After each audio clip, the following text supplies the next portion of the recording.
I really thought that the filmmaker and the DP were doing something really beautiful with this short. I think the use of color is what was most striking to me. The use of primary color in particular, the strong blue at the murder scene, the strong yellow on the roof, the strong green on the balcony, like all of these things felt really dramatic, but they tonally fit very well. And I think that the quality that they brought to the short was both eerie and inviting and mysterious. And I think that they did a really great job of lighting those shots. I also love the silent film quality because with the title Finger, you really, it does leave, which is a great title. You really do you're watching with the intent on fighting. Okay, like where are we going? Like where does this title fit in? I think that the short and the director and the writer do a really great job of weaving that in and allowing the questions to answer themselves, but also there being a level of mystery towards the end. And in that, the lead also did a really great job. It's a silent film, and so a lot of things have to be seen and not heard.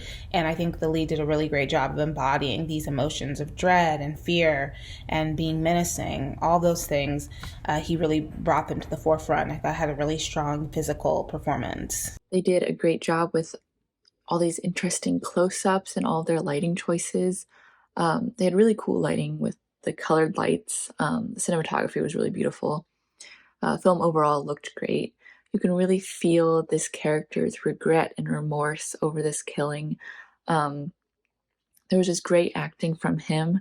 Even though he had no dialogue, you could really feel that regret from him and those really strong emotions. Um, just the gore in this was really gruesome, but it had uh, this emotional element that shown what was sort of overcame that gore. Like the gore didn't take away from those emotional bits, which I thought was really well done. It was a very dark and morbid, stylish approach to the piece that I thought worked pretty well. There was definitely a sort of lack of context, but I think that was sort of the point. It was really trying to drop you into a very dark space with the lead character and sort of put you in his point of view. There was a lot of very close-up shots, a very sort of intimate approach to the dynamic of something that's very dark and very violent. And I thought that it sort of was a reflection of the inner darkness and turmoil that had come from whatever had moved him to murder someone who I would believe is to be his fiance or his wife. And I think it had a very stylish approach to it. It was shot incredibly well. It was a great sense of cinematic timing and cinematic construction.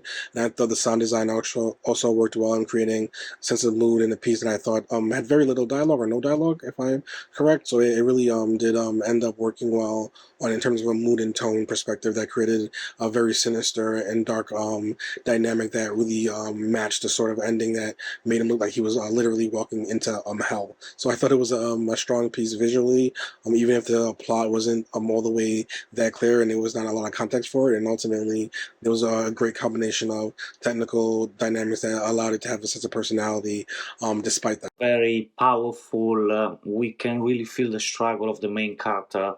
He's scared, he knows he did something terrible, and as we keep watching the movie, we find out what actually happened, and we see who probably is nearly certainly is his wife, and there's a lot of blood, there's a lot of gore in the movie. Everything is very well done, very well executed. Excellent work in the prosthetic department too, and excellent work in the color grading. I really like the lighting, the blue lighting throughout the film, and the way the movie is told is very engaging.